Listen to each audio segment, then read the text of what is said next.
Good afternoon, everybody. Welcome to this episode of Navigating Now. We will begin in just about a moment as people enter our Zoom webinar room. Thanks for joining.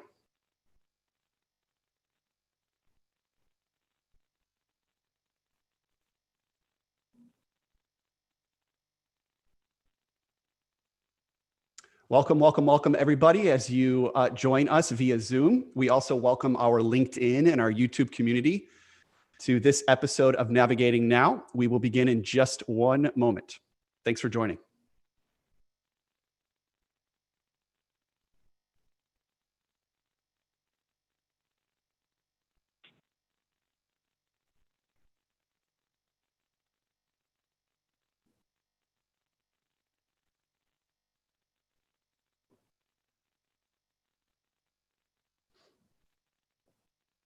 All right, we will get started. We want to welcome everybody to this episode of Navigating Now. This is episode 11. We broadcast live every Thursday afternoon at 3 o'clock Central Time.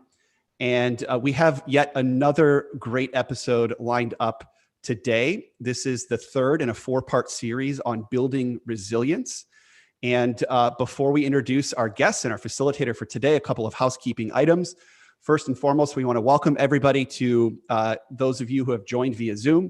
We also want to welcome those folks who are tuning in via LinkedIn and YouTube. We'll begin our discussion here in just about a moment. As you listen to the dialogue today, one of the great things about doing this live is that we get to field questions from those who have comments or questions or things to ask throughout. And we absolutely love getting your questions. That makes the discussion much more custom and robust. Thank you all for submitting those questions. You can do so by the chat box via Zoom. We will be fielding those throughout, and we'll reserve about 10 minutes towards the end of the discussion for those questions.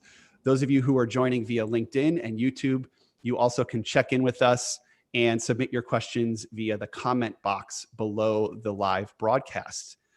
So without further ado, we're going to dive into this discussion. And again, this is part 3 of our topic of this month in building resilience, an extremely relevant topic. And today we've got an incredible guest in Mark RickMeier.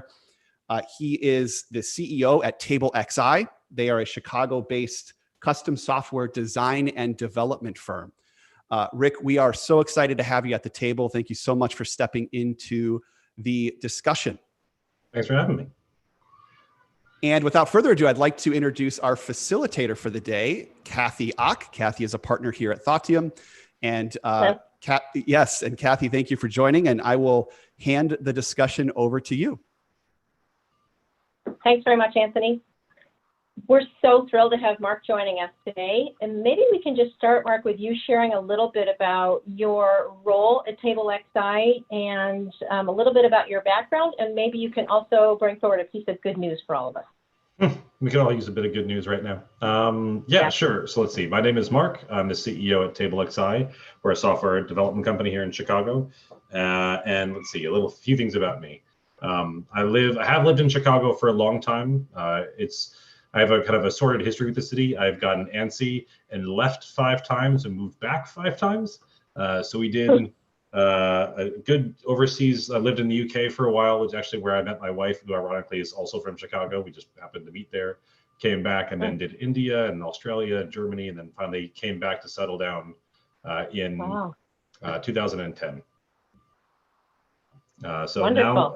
Now, it's been home for a while. We now live out in the burbs, and I commute back and forth. Well, I used to commute back and forth to our office in the West Loop. And good news, let's see. One of the things I've been thinking about for a while, so we do software design and development, and we've been trying to find ways to be creative in our approach and how we can build relationships with clients, but also facilitate dialogue. And I was so predisposed to thinking that proper facilitation can really only be done in person. I've been spending a lot of time in my career thinking about effective ways to run meetings, how to get the most out of your audience, and how to work, how to draw content and ideas from them in a workshop. And now quarantine, right? Like, how do you do that now? So we've been thinking a lot about how to do this and using tools like Miro to facilitate things. But I've also been thinking a lot about how to use Zoom as a technique itself. Right now, most people think about Zoom as a facilitation platform, like you have a call like this. we've been noodling on how to make Zoom an actual tool for facilitation, and got a lot of good feedback from people. And so part of my good news is we've gotten some of that stuff out and launched, and people have been trying some of the tools and things we can put out there. And so maybe we can even do a bit of a demo, but that's some fun, like things I never would have thought about before quarantine, I now use on a regular basis. So that's some good news.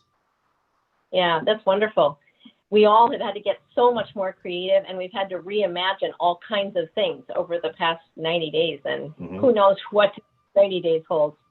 Actually, along those lines, maybe you can just tell us a little bit, Mark, about the journey you've been on, and a little bit more about your business and what you've had to manage your way through during the COVID-19 experience. I know that's different for all of us, and we're going to bring it back to the topic of resilience, but maybe just by way of context, you can share a little bit of that with us first. Sure.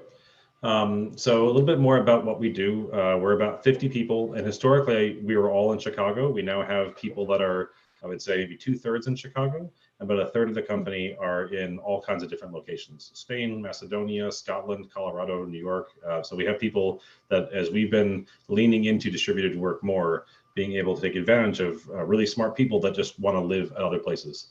Chicago is great for like a good 2 minutes, maybe, and then it's like either too hot or too cold, and finding other opportunities to be elsewhere allows us to get access to some really great people. And we build mobile applications and web applications for Chicago clients like the Field Museum or the American Medical Association, but also for folks in New York and Singapore and Tokyo. We've been able to do work really all over the place. For us, I think this journey has been thinking about how do we, as a company that historically had been very tied together, to the point where we actually have a full-time chef on staff. We have our own kitchen. We make meals together. We cook together. We generally eat together. So we have a very strong analog, like off technology, in-person culture. And it's been a journey for us to be thinking about how to lean into more distributed friendly culture, where we started at the beginning of the year, to now being entirely remote, to pointing, now we're thinking about, what is the nature of the office? What is the nature of returning to work, and how should that prioritize our lease, which is up for renegotiation soon. So there's a lot of thought, I think, about how do you maintain a resilient culture when you used to think of yourself as an in-person company 5-10 years ago, and now you're realizing that was not the thing that held everybody together. So there's a lot of thought we've been doing around that, which we're going to probably talk about today. And we've also been thinking about how do we build a resilient, not just culture, but a resilient process that we can engage with each other productively and still be able to have good and hard conversations. I mean, the challenge about quarantine is not just the fact that you're remote or distributed, but that there's a lot of stuff going on in the world right now that makes doing business hard. The economy is slower, pipelines drying up. So you have, on the one hand, people not able to be face-to-face, and also some really tough conversations you're continually having. So finding a way to have a resilient culture that allows you to still have those kinds of conversations. So I think those have been some of the things I've been really thinking about, is the tools and the techniques that we use to be able to lean and build on culture that is more than just people who aggregate in the same physical space. Yeah, you bring up some really wonderful points about not just being able to come together and share ideas as we used to do in meetings, but how do we create connection, and how do we form stronger community, all while not being able, as you said, to be in person or together as we were accustomed to doing. We'll come back to that in a moment. Before we get to that, I'd like to just offer up a definition of resilience that I heard on an open webinar the other day, and that is that resilience is not only about weathering the storm, it's also about coming out of that storm stronger. And so I just love to ask you, what you have experienced specifically in the area of not only individual resilience, but also the organizational resilience that you referred to. How has that shown up for you over the past several months? Well, when you talk about that, and that analogy is a good one. I think when you first start talking about individual resilience, I've heard a lot of people say that, hey, we're all in the same boat together. And the first thing is to recognize that, no, we're not, right? Like everyone has their own individual circumstances where they're coming from. Some people have a great ability to work from home. Their job is very easily transitioned to distributed work. Other people are, divorced, single custody, multiple kids that are also out of school, or they're immunocompromised. It is fair to say that we're all in the same storm together, but it's not fair to say we're all in the same boat together. Everyone has their own unique situation. And the first step, I think, towards having a resilient culture in quarantine or in a situation like this is just to understand and meet everyone where they are, understand where they're coming from. Everyone's circumstance is entirely different. And there are some that are able to adapt very easily. For some, this is not an easy time or a relaxing time. It is causing a tremendous amount of stress, anxiety, and how people behave and how efficient they can be in their job. All of that is impacted by their mental state and mental well-being. Just the level of anxiety is very different person to person. So one of the first things I think going through this was trying to dispel that analogy of like we're all in the same boat. So I do think there is a moment for solidarity, and there is a moment of recognizing that we are all stronger together. But that starts with recognizing that what the hardships for one person may be very different from another, and knowing where they're starting from and where they're at is one of the most important things that leaders can be doing right now. And making that part of the dialogue. I think making mental health part of the dialogue, because that is I don't know, it's sometimes shied away from. It's a topic that people get nervous discussing, but not knowing where people are right now prevents you from building a culture where you really do feel like you're all in this together, even if it's just the same storm. Such an interesting point. I heard somebody say last week that we're not working from home. We are working at home during a crisis. And I think to your point, it's a very big difference. Those are not the same. They're not. And I think for me, when you talk about my personal journey, I used to have a really long commute. And I was nervous about it, actually. When I first moved, I was so concerned about having this long time on the train, but it became my favorite part of my day. I had an hour in the morning to sit down and to think and to write and just to organize my thoughts. And then I had an hour on the way home where I would be not a CEO. I would have an hour to decompress before I came home and to be dad. And now my commute is 2 seconds. So I go right from possibly the most stressful time to be a CEO in my recent memory to being a dad, being a teacher, a camp counselor pretty much instantaneously. That is not a gift I have anymore. So that one of the things I've had to struggle with personal resilience is like, how do you give yourself time and space to think when you're on all the time? And when you're working from home, it's different than you just happen to be at home because it's always there. You can't turn it off. You're always at the office. There's nowhere to go anyway. And so the temptation to be online, or worse, the expectation to be online is kind of ubiquitous. Yeah, it's so interesting. That separation between work and home, as you're saying, that used to be defined by your commute, we don't have that anymore. And I think all those lines between work and home have become so blurred that people really aren't able to distinguish, and some people aren't able to maintain boundaries. I mean, some of us weren't that good at it before COVID-19 came in. And I think it's become even more challenging because we are now in the same physical space with all of the activity we're engaging in. So I think it's even harder sometimes to create that separation, exactly as you're talking about. It is, and it's actually that much more important, I think, for leaders to demonstrate that mental separation. And so I've been trying to be very cognizant of very loudly signing off at end of day. And so I'll say something out to the entire company like, hey, I'm going to go for a walk with my girls. I'll see you tomorrow. And just like tell everyone, I am shutting down now. We've had people being very loudly saying like, hey, I'm going to take a day just for some mental health. I need a day to take some time off.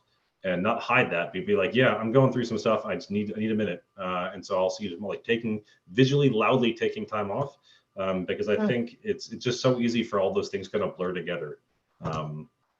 It's been one of the parts of our culture we've been trying to highlight more is the absolute necessity to take time off, but doing so verbally, like out loud, so people would know that it's also okay for them to take time if they need it. Yeah, I think you bring up something also that's really important to focus on. I heard a couple of experts earlier this week saying that two of the drivers of resilience are hope and optimism. And I've worked with lots of different leaders over the past several months who've talked about the extent to which those things have become really drained from the way they show up, their presence day to day. And I know you have a lead role in the organization. I'm just wondering how you restore or replenish your supply of hope and optimism as you've gone through, the last several months. So I I always get energized by, I think, by new and exciting ideas, and things I get to try. TableXI is very good to me, giving me like a free canvas with which to paint and to try things. So this is maybe a longer answer, but so example was a couple of years ago, I was trying to figure out how to effectively take on the CEO role. I was the COO at the time, and they'd offered me this position to step in and take on the CEO role. And candidly, it's like, I've never been a CEO before. You know that. What does this role really even mean? So before I said yes, I said for me to explore this and for me to feel optimistic about my chances there, I really want to think about it. So before taking that step forward, I took a big step back and took myself offline, away from technology entirely. Actually, I found a great walking path in the Highlands of Scotland, where I was going to be in the middle of the woods, like no Twitter, no email, no access to tech. And I called 9 other CEOs who are well-respected in my industry and said, I'm going to go do this trail. Would you want to come with me? I want to ask you about the role, the stress, the work-life balance, what my first 100 days should be like. All of them said yes. So 5 men, 5 women go disappear into the woods of Scotland. And like only 3 of us did it without breaking down and hitchhiking at one point. It's actually harder to be walking for 5 straight days. But rather than calling it a workshop, we called it a walk shop, because we were going to be talking together and thinking about this role. And so I get energy when I get the chance to step back and think about a big new idea and have people to share it with. And so part for me has been thinking about, how do I still do that in our business? How do we come up with new ideas that can be pushing the business forward? And how do I give myself that gift of time? So one of the things I think for me that's been driving my personal optimism has been a chance to connect with people. On the one hand, no one's traveling anywhere, but on the other hand, people are accessible. I've been able to get a lot of one-on-one time with members of my team and thinking about what can we be doing differently as a business. There's always such a pressure, I feel like, what do they say? Like urgent, like the urgent's always crowding out the important. So there's always things you want to do, you can never get to, but now we can. So part of what's driving optimism for me is that ability to connect with folks and think about how we can be using this time to come up with some new ideas. So actually, this ties back to that piece of good news. Check this. This is the thing I was going to show you. I was so excited about this. How do we generate better questions? How do we generate better dialogues when Zoom is such a bad medium and when you can't find each other to face to face? Part of it is trying to make sure that everyone can have an inclusive voice. So imagine you're my CTO and I'm a junior developer and you're coming in with a big idea. I'm going to smile and nod, right? Because you're my boss. I'm not going to shoot it down. I'm going to be like, yep, that's of course. Yes, ma'am. That's a great idea.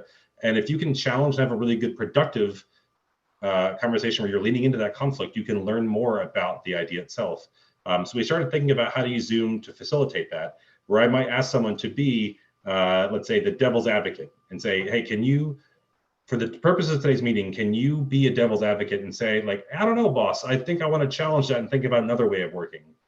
And for you as the boss or the CTO who generally knows where all the problems are and knows where all the constraints are, can you play the angel's advocate and say yes and to someone else's idea rather than just shooting it down because you know all the constraints and why it wouldn't work, leaning into that. So things like this give me optimism that we're thinking about new ways to facilitate conversations that, you know, in ways that we probably wouldn't before, where people can really lean into Zoom as opposed to hiding behind a webcam where you can't read body language, like you can't really lean into a good Rumble conversation.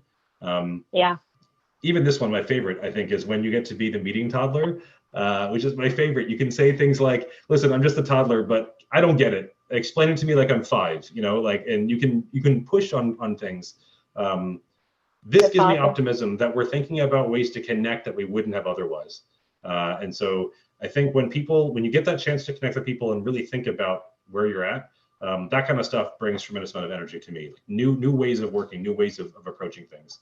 And even though it's tough, like you can still do that now in quarantine. Yeah, I love some of the things you're highlighting. I'm just going to call them out for all of our listeners today. Things that help to restore and refuel you, because I know from a lot of leaders I've talked to that we can get really down and low on energy and have trouble kind of, you know, refueling our tanks. I've heard you talk about physical activity, like your walk shop sounds like that is an energy generator. And I know lots of us, myself included, have done a lot of walking during COVID, and that's been a huge way of restoring. I also hear you talking about big ideas, coming up with new ways of doing things, or whole new approaches, that can also be an energy generator for people. And the last one you mentioned was one I was thinking about, and that's connecting with others, which I think has become a lot more challenging in this environment. And yet we're still finding ways to reach out, to send requests to people, to figure out how to do virtual happy hour or virtual tea, or, you know, whatever occasion you want to create. We're still finding ways to try and do that. And I think all of those things, and probably others that people could suggest, help to restore and refuel us. And we need to really be thinking about that self-care at a time like this, because we've got other people who are relying on us. Yeah, I think that focus on self-care is incredibly important. I try to go, you know, for at least even now an hour-long walk away from the webcam and away from the office, so I have that time just to be a little bit healthier and to think. And like, I've actually lost 12 pounds during quarantine, which is amazing to actually prioritize my own health. I'm more effective now than I was when I was actually trying to go to the gym and do everything. Like, I can be much more intentional about my time. I think the hard thing is that last one you mentioned. How do you get authentic time with people? Like, how do you actually build those connections with folks when things like quarantine and webcams kind of get in the way? Yeah, I think that's such an important question. I'm not sure we've really cracked the code on that, but I bet we're going to have some more time to figure it out, given where the world is headed and the fact that we're reopening more gradually than a lot of people anticipated. You mentioned before, Mark, the importance of having hard conversations, especially given what's going on in the world around us. I'm just wondering if you can talk a little bit about organizational resilience and how you think bringing in those kinds of conversations can help make an organization better or stronger, given the turbulent times we've been dealing with.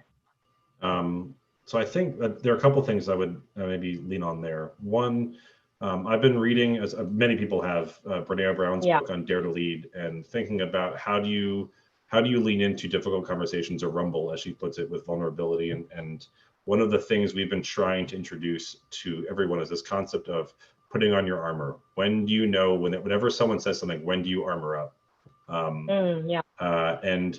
That has a huge impact on an organization's resiliency, because, you know, like, this conversation is no longer productive because I've got all my armor on. You can feel it. And if you can build that vocabulary, you can tell people I'm armoring. You can even look for your triggers.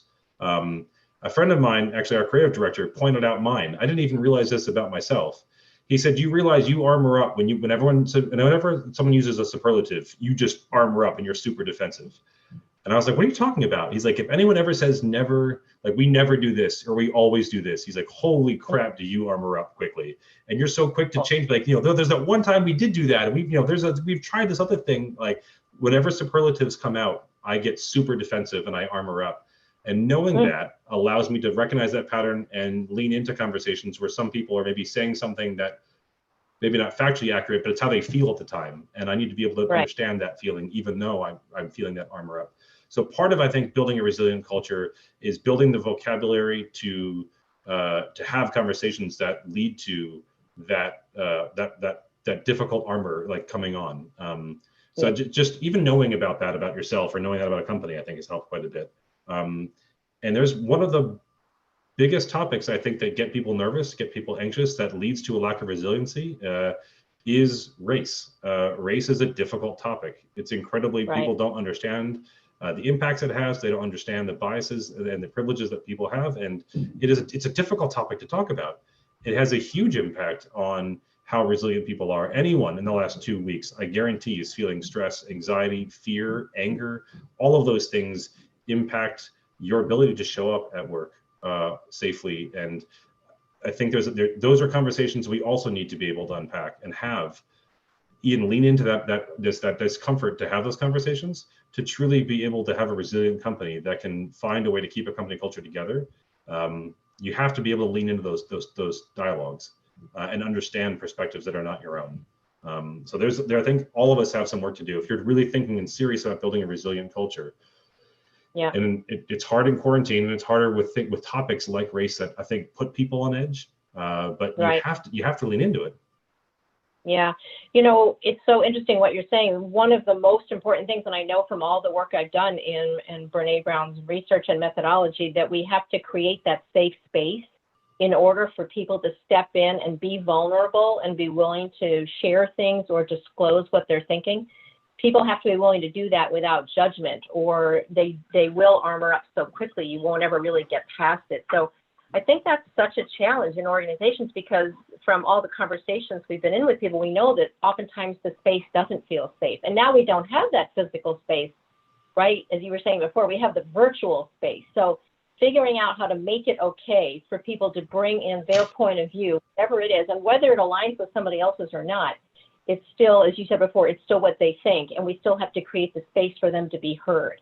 And I know that true connection, from all of Renee's work, I know that true connection comes in that space where people feel seen, heard, and valued.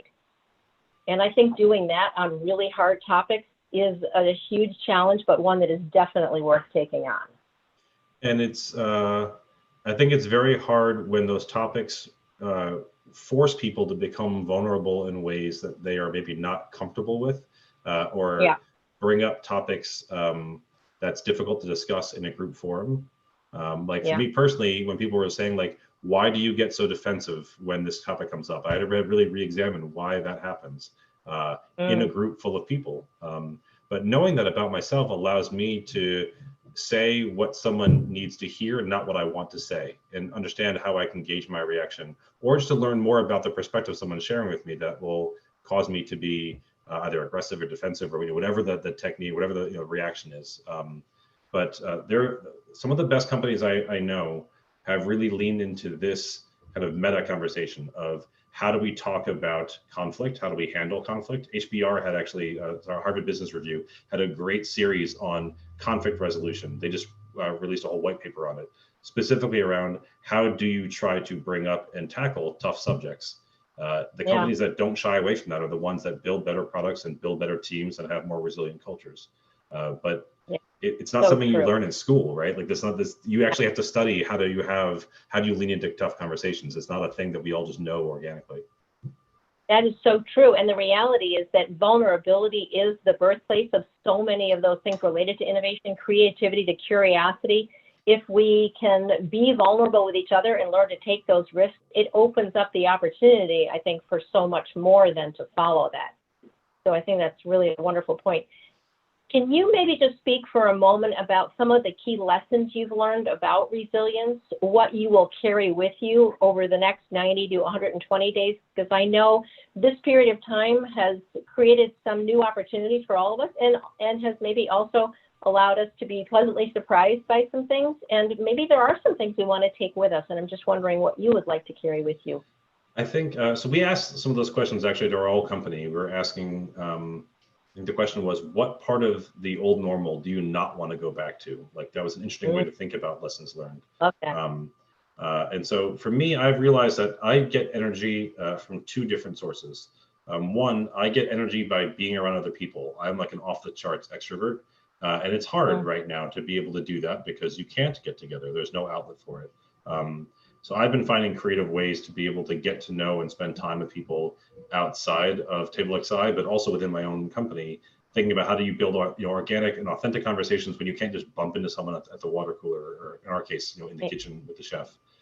So I've been trying to find ways to do that. The other for me has been, I get energy from being out in nature and having time just to think. There was a great Warren Buffett interview where he was talking to, I think, Bill Gates, and they were showing their different daily planners. And Bill Gates was showing like how busy he was and how productive he was. Like, oh, look at all these things I'm doing, all these meetings. And Warren Buffett had like 2 things all week, like literally 2 half-hour meetings. And he was he's like, busy is the new stupid. Like, if you're that busy all the time, you can't be thinking about where you're trying to get to. You can't be really charting a course for yourself, for the organization. And I think we are addicted to feeling like productivity is equating to being busy and you're getting things done.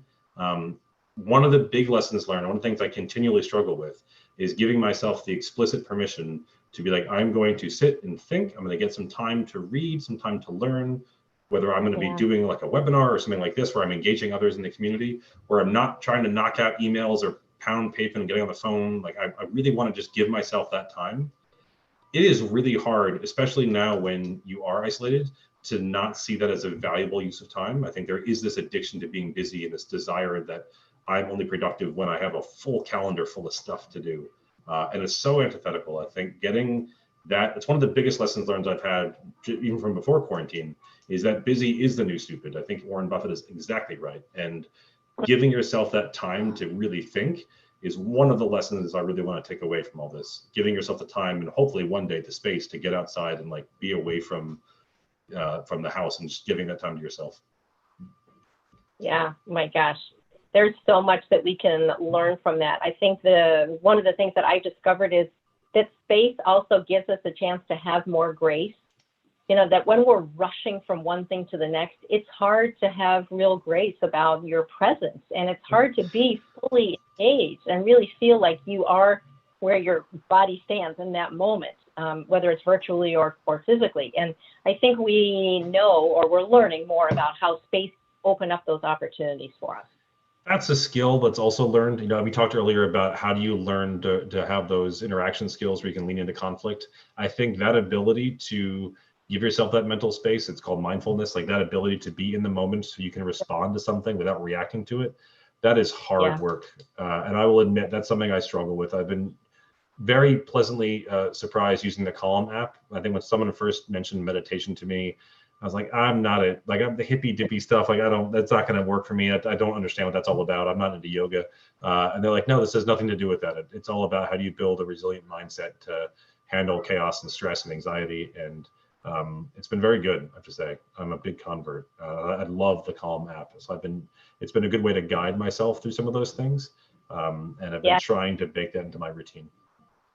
Yes, I've been invested in the same thing and have followed that process also during COVID-19. It's been a remarkable opportunity and a great experience, I think, to be able to really focus your mind and bring it back to concentrate on what you have that is right in front of you. Is that clarity and confidence and concentration is an amazing combination. Have you been doing it at the same time every day, or how have you been trying to bake that into your routine? Yeah, makes a difference, doesn't it? That's what I've been trying. I have been doing it more ad hoc, and now I'm trying to make it a consistent time to do that at the same time every day, so I can just build that muscle memory and just make it part of my normal routine, my ritual, so to speak. Yeah. Is it working? I think it's working well in the mornings. So I do it in the morning before I start the day, just to kind of start from a normal equilibrium place. I've been trying to do it with my girls, actually, thinking that they would actually. I have a 7 and 9-year-old, and have them do it with me. And surprisingly, they actually like it. Like, they will sit down and do it with me. And then the cats come in, they get distracted by the kittens, and then it's chaos all over again. But it has been fun to try to get them to think about this kind of thing. They're good topics to be talking about, because everything we talk about resilience on the work side. Yeah. I mean, having kids no longer in school, no longer in camp, there's resilience on the home front, which is every bit as difficult and challenging. Yeah, absolutely. Maybe you could talk for a couple of moments about your team. I know you are a very people-oriented leader, and you've worked really hard to ensure that your team can stay intact during this very challenging time. Maybe you can just talk a little bit about what you have experienced with them and how you've been able to bring people along in this process. We thought a lot about that. TableXI is a very strong culture, and we've been trying to think about ways to keep that culture going. How do you build authentic connections, and how do you build that time with each other when you are all separated? All right. So the very first thing we did, I know it sounds kind of cheesy, but we sent everyone a plant. We're like, you're going to be home, you're going to be away from nature, probably going to be stuck in your apartment. Everyone's getting one of these things. Keep it alive, keep it watered, keep it happy. And it was like a little small thing that we were all thinking about each other in that moment. We also have a tradition, a ritual where we fly everyone together once every 3 months and do like a company all hands meeting. Couldn't do that anymore. And so we thought a lot about, well, how do we build a unique opportunity to still have that kind of experience? And so our chef, rather than making a big meal for everyone, made a whole bunch of little meals, and then together about 4 of us divided it all up and would drive with gloves and masks and drop things off on people's doorsteps. So we had our own kind of farm to TableXI experience where we would deliver food for people. And that little act of delivering food to someone, saying, I'm thinking about you, I want to take care of you in even a small way. One of the most fun things we did was trying to find a way to get people together in small groups. Whenever you do like a 50-person Zoom, it's like, huge Brady Bunch kind of dialogue of faces. It's hard to build that kind of connection. So we divided, since all the parents and everyone's home reading Harry Potter with their kids right now, We divided the whole company into the 4 houses of Hogwarts. And then we played a game kind of like Werewolf or Mafia, if you're familiar with that, where everyone was a Muggle-born student, except 2 people were actually Death Eaters. And throughout the course of this internal conference, they would go around and secretly attack students, and then they'd fight back. And so you'd start with everyone, and then slowly but surely, everyone would become ghosts. And it was hysterical. At the beginning of the day, we were all in this together. And by the end, they're like, hey, why did you kill me? What's going on? And we all collaborated, trying to figure out who the Death Eaters were. And it was a small sign of what we used to do, which is get together and have fun and think about the business. But, an 8-hour Zoom meeting, is there anything worse than thinking about being on webcam for 8 hours a day? So this is a great way to break that up and think about ways to build some authentic connection. Yeah, I love the way you brought in play and making it more fun and help people understand that can be part of the overall experience. That's very cool. Yeah, I think this was, we actually wrote up something about it. If you can see my screen, you can see the different, houses that we had around that. And we divided everyone up into these different roles, and we broke people. And then when they got attacked, they became the ghosts. And so we wrote a whole playbook on how to do a company all hands. If anyone is a media reader, this has gotten a lot of comments and thoughts and suggestions of how to do a really good company meeting together. And that was one of them. How do you create a really good immersive experience that people can do this kind of work and connect together authentically, even when you are separated by Zoom? Oh, that's wonderful. Love that. Have you had to lay off any people, or have you had to furlough any of your employees? How have you managed that dimension of your workforce? One of the things we've been talking about is how do we get through this without having any of the big 3? I mean by that, furloughs, salary reductions, layoffs, and no one can promise that. Everyone's in, like I said, everyone's in their own boat. Everyone has their own thing. We're doing everything we can to keep that company together and keep everyone working together. Even the chef who can't come into the office, we're finding unique ways for him to be able to connect and collaborate with folks. So I think we are really working hard to prevent that from happening. No one can promise anything. We have no idea what's going to happen with the economy. But one of the things we're trying to also make clear to everyone is how would we ever have to go about having those tough conversations? So one of the articles we read was about something called scenario planning, where you show very transparently, these are the tough decisions we have to make and the order that we have to make them. And so you have a scenario where you're making money, or a scenario where you're breaking even, or a scenario where you're losing a bit of money. And you talk about how would we deal with recruiting and headcount and expenses and all those things in each scenario. And making that as transparent as everything else. So every month we share the financials with the entire company. We get together and walk through the financials with everyone so they can understand revenue, profit, balance, cash, all that kind of stuff. We also walk through all the sales in the pipeline with everyone, so everyone has a really good handle on the state of the business. But I think more than anything, people need context around how you make decisions so that they understand and can foresee what might be happening. And I think that'll be something that'll be very important for everyone to know that logic, to know the decision-making framework. I think more than anything else, people need context and the why, before you get to the what. I'm, touch wood, I don't think we ever want to go down those 3, but long before that would ever happen, we're going to be publishing our rubric that says here's how we're going to make those decisions. So you'll see it, weeks or months before it ever happens. I love the fact that you're not just sharing the rationale, because I've worked with leaders on that specific issue around change for a very long time, but the extent to which you're making the process so transparent and you're bringing people in so they can understand exactly how you're managing it and what the key factors are or what the drivers look like. And they're able to think through it with you to a much greater extent. That seems like a very strong formula for success. So that's wonderful to hear. I think that should be true in everything. Even when this gets, when we get back to a normal economy, that same transparency is applied to the good stuff as well. So think about if you had a really clear rubric for how and when will we pay bonuses? How and when will we be able to afford more training? Under these conditions, we can take a big retreat. Under these conditions, we can just do a little retreat. If you make that, expose everything, if you can make all of your decision-making more transparent so people understand where you're going, that's how you build a really resilient culture, I think, is when people have that insight and transparency, but also the context behind decision-making. Yeah, I think to your point too, it's also a way of bringing people along, right? You don't have to constantly be updating everybody. You do that anyway, but when you show them more of what the process looks like, they're able to come along and really follow the path and stay more connected to the progress you're making. So that's a really exciting way to do it. What have you seen in terms of people's resilience in your organization? Are there things beyond the fun and then bringing in the play? Are there things that you think have really contributed to people in their own resilience throughout this time frame? Well, I think, again, if you look back at, not everyone being in the same boat, I think I'd say there's a quarter of the people that sort of prefer it right now. There's about half that are like, take it or leave it. There's some challenges, and a quarter that really do not like where this is at.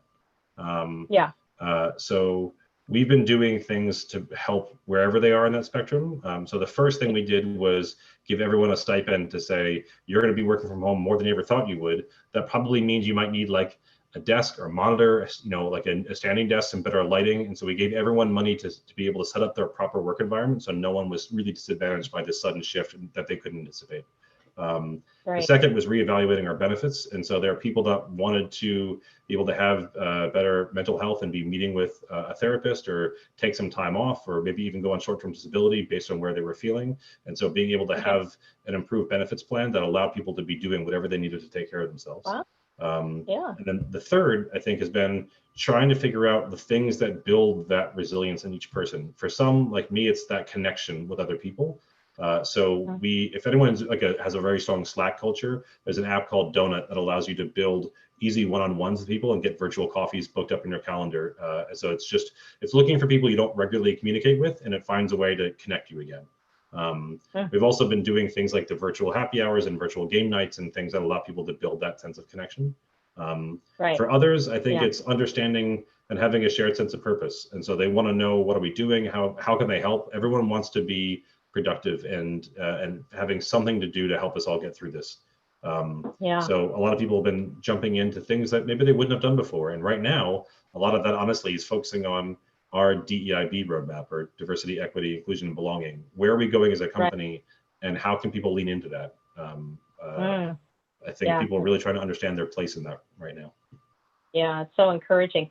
What do you think about the reopening, and when do you see Table XI being able to bring people back together in a live setting? That's tough. Everyone has a different answer on this one. And to be honest, so my company, everyone's remote. I've heard it's actually creating a weird situation where, imagine your company had some people that had to go in, they had no choice. Others had the benefit of being remote. Those companies have created almost like a bifurcated culture where people now are very different. There's the people that had to go in and people that didn't have to, and now they almost have like two companies in one. We're very fortunate that in that case, we've been able to have a singular culture, all working on making the virtual remote workforce work. And it's been working well enough that we are not in any rush to return. We have said that we're going to keep the office closed at least through September, and then we'll decide. I don't see us, we want to do it in a way that everyone would be safe, clients as well as people. And I don't know what that looks like yet. So that's a future Mark's problem. I'm going to deal with that one later. I think we're just going to wait and see how this one works. But it has been challenging. I know for organizations where they have people who don't have that luxury, and now they have this kind of weird rift where each half of the company doesn't really understand the anxiety of the other. And it's now created almost like an issue because they don't know how to talk about it. So that both the dare to lead process, even more important. Absolutely. And I think, we've all been working through this. Initially in our organization, we were thinking week by week, and we were just making a decision 1 week at a time. Then it started to go month by month when we realized we were in this for a longer stretch. And now I think people are looking out even further and going a quarter at a time. And there are people like you saying, we won't be back before August, or we won't be back before September. And that does give us an opportunity to be a little bit more relaxed, I guess, if you could use that term, a little bit more, a little bit more de-stressed in this time frame, so that we're not as anxious about what the next phase is going to look like, or, when and how we will do the reopening. Maybe just a little less stress for people. I think, it's not, we're still trying to find a way to make this work remotely and virtually. I don't know what's going to, and even if you do reopen the office, the nature of an office will be different. I honestly think that. I don't think when everyone rushes back, it's going to be the same. We have 50 people, and we've, people that are not in the Chicago office. Those people have really thought this is better. They're like, everyone's remote now. So I don't have to be the one voice, like, Charlie's Angel shouting through a speaker box to a room full of people trying to be the Bosley. Like, I get to actually, everyone can be heard now. This is so much better than when you had one person remote. And so it's really making us think, is it an office space, or should our office really become more of like a facilitation space? And we shouldn't have the dedicated desks for everyone, because people are going to only be there a day or two a week. The fundamental nature and design of an office will be dramatically different, I think, for most companies going forward. Such an interesting question. I'm just looking at the time. I'd love to invite Anthony back in. I know we have things filling up in the chat box. I can see that we have up to 8 or 10 questions right now. Maybe we just want to take a little bit of a break, and I'd love to have Anthony share a couple of the questions that we've gotten from listeners. Oh, sure. Sure. Thank you. And Mark, thank you so much for your thoughts and your insights. I've been taking notes the entire time. So Kathy, thanks for doing the facilitating as I'm taking notes furiously. So we got a couple questions. One particularly around the concept of armoring up. And of course, this comes from Brene Brown's work. How do you model this concept or this attitude and language? Mark, you talked a little bit about some of your employees acknowledging and recognizing when you armor up, but how do you potentially model this so that others feel comfortable doing the same? So maybe two things. One, we created a Dare to Read book club where we would get together and read the book together, and gave people the same vocabulary and thought process. I love puns, sorry. So that was a good way to start like getting some shared understanding. One thing we actually tried as a little facilitation technique was we had like a playing card sized card on a desk when we were doing our kickoff meetings or our company management meetings. There's a little suit of armor. And you turn it over when you weren't. But whenever someone said something and you feel yourself being triggered, you just be like, all right, acknowledge that I'm armoring up, and be like, okay, why? So you can be like, I want to learn more. I want to lean into that, but know that I'm straight up putting on my suit of armor right now. Like, I can feel myself being defensive. I can feel myself putting on my shield and my helmet and be like, why am I like, so I think even that little signal will be like, you just triggered me. Because the person who did it genuinely doesn't know that they're doing it. If they knew they were triggering you, they wouldn't do it. Like they're generally doing it because they feel passionate about something, and something in the way they phrased it triggered you. And just that understanding and that recognition of, yep, I'm suiting up right now, allows the other person, because that's not the disaster scenario. The disaster scenario is the person who suited up fires back, and then the original person starts suiting up. And now you start going in, and like everyone's chips are all in, and now you're at each other's throats, and all of a sudden you're like, wow, this just escalated. So I think that's one of the things we've been thinking about is, one, the Dare to Read book club, getting people to know the concepts, but then trying like little facilitation techniques like that. Or as I said, if I'm personally challenging everything Kathy's saying, it's easier if she knows that I'm doing that, because I've been asked to play the devil's advocate role. That's why I'm doing this right now. I'm not intentionally trying to be mean. So we actually created a whole card game around that. If anyone's curious, they're called inclusion meeting cards. And this became such a popular concept. We put it up on Kickstarter, and it got backed like instantly, and now it's being played by about 100 different companies. But this was the ones that we turned into those Zoom backgrounds, and allows people to really lean into some interesting conversations. So if anyone's really curious about challenging their company culture or finding a way to have more effective but also inclusive conversations, you can go to Meetings Done Right, I think is the website. And you can learn more about inclusion meeting cards as a way to lean into those conversations. Wonderful. We love all the specific tidbits. Thank you. And thanks for dropping those links in the chat box as well, too. Our next question is about bringing new team members in to Table XI virtually. Have you had to do this? And if so, how has this required a unique approach, or how has it impacted your historical ability to onboard folks? Oh man, so it happened Tuesday. So we hired a developer in Aberdeen, Scotland, and he flew in the week we decided to close the office. So he was literally here for the last few days before we shut everything down. And then we've hired 2 people during quarantine who have had to have a totally virtual onboarding experience. And so we're trying our best to make it work really well. And we're doing a lot of we have a lot of rituals in our onboarding process that help it make it easy to get to know people and get to know the way we do things. It clearly isn't as good as the way we used to do things, but we're trying to find a way to maintain those rituals and encourage people to get to know their new team members. The one I will tell you about that I've always enjoyed is something called Pachakacha. It means chit chat in Japanese. It's a storytelling framework where you get exactly 400 seconds to tell a story. So in this case, it's 20 images or 20 slides that advance every 20 seconds, whether you're ready or not. So you have 400 seconds to tell a story. And one of our rituals is that new hires will do a pacha-kacha on themselves and how they got to Table XI and whatever that means to them. And we've maintained that ritual that people will go up and tell a story about themselves. And stories are very powerful. People remember stories, and it's a great way to get to know people. And so we've been, doing the pacha-kachas still, and that's a great way for everyone to get to know each other, as well as doing the Zoom calls and things to make and foster those introductions. But really leaning into the rituals that you always used to do and finding a way to make them still relevant. Yeah. And for those of you who have been historically pronouncing pacha, Pechakucha sometimes. Pechakucha, yes. Yeah. I'm like, that sounds really familiar. And then I was like, yes, I've been pronouncing it wrong the entire time. Pechakucha. Yeah. And this was supposed to be the year. I mean, think about that. This was the 2020 Olympics in Japan. This was started in Tokyo. And so this 2020 storytelling format, this was the year they're going to be doing pacha-kachas all over the countryside with the Olympics and people flying in. Interesting. And so now, of course, there's no Olympics, but still the storytelling art form is an important one to learn and is a very useful thing to learn with onboarding specifically. So if you're looking at finding ways, there are a couple of really good rituals that companies can adopt when thinking about onboarding, but one of them I think is just really interesting storytelling techniques. If anyone wants to, I will talk all day long about rituals company can adopt to benefit culture, specifically onboarding rituals, but that's one I'm a big fan of. That's wonderful. Thank you. I think we have time for one more, and this is about the local business community. Are there ways that, Mark, you've either tapped into the local Chicago business community or supported local businesses? What are you maybe seeing from the Chicago business community that you can share today?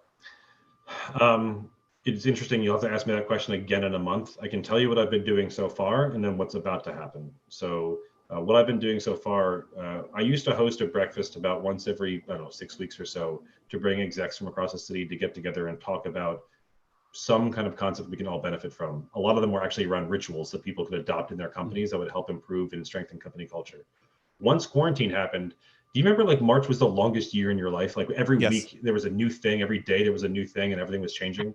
And the cycle times were so short and everything was so different that we said, rather than trying to meet in person every 6 weeks, because that's not happening, could we actually get together once a week just to have a chance to unpack and see what's going on outside of our own little bubble?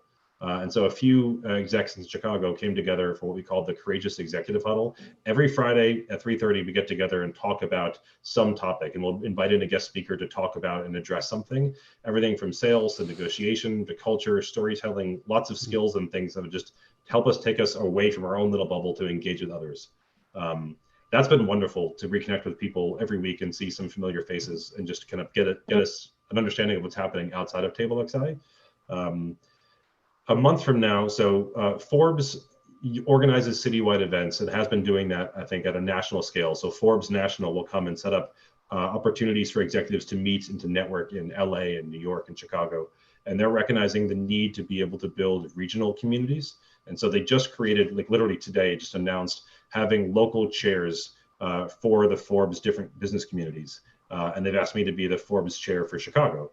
So it is now my job to build a business community of executives in Chicago to help Forbes build that local network. And my first question was like, it's a quarantine, right? Like, we still can't get together. So we're going to be thinking about ways to virtually connect executives and still build that shared sense of community when we can't be together. And then thinking about how we really can lean into that once, the quarantine lifts. So I have a lot of work to do to think about that and really engage people.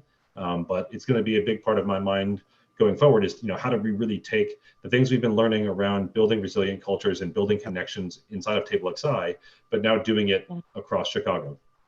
So in a month, I'll probably tell you a lot more about what our first steps are going to be. That's wonderful. Just got announced literally this morning. Well, wow.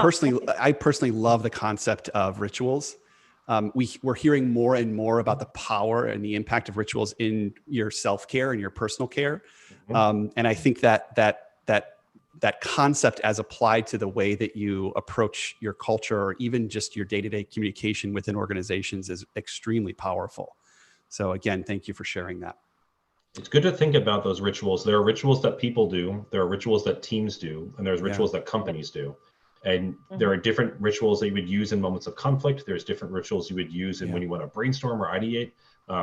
There's actually a really good book on this subject called Rituals at Work that talk about the different kinds of facilitation techniques that you can adopt to build in those rituals to your company culture. Again, I will talk about rituals all day long, but I do think that's how you create culture, is by having intentional shared experiences that people can learn and can adopt. It's a good thing to think about, like, what rituals do we have and what rituals can we maintain even when in quarantine? Wonderful. Yeah, love that. Wonderful. Well, gosh, I could probably stay on for another hour and a half with you, Mark. And I know we've got a lot of just great comments in the chat box. Thank you for sharing some of the links to the resources that you referenced today. And thank you really, Mark, for stepping into the conversation. Your insights, your experience, and again, some of these nuggets I know are just extremely valuable to those who have tuned in and to our entire community. So Mark, thank you. And Kathy, thank you for facilitating the discussion. Thank you, Mark. Thanks, Kathy. Thanks, Anthony.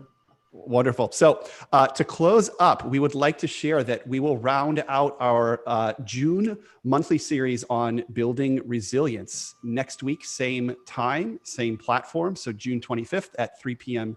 Central. We will have episode 12 of Navigating Now with another incredible leader coming at this topic of resilience from her own unique perspective.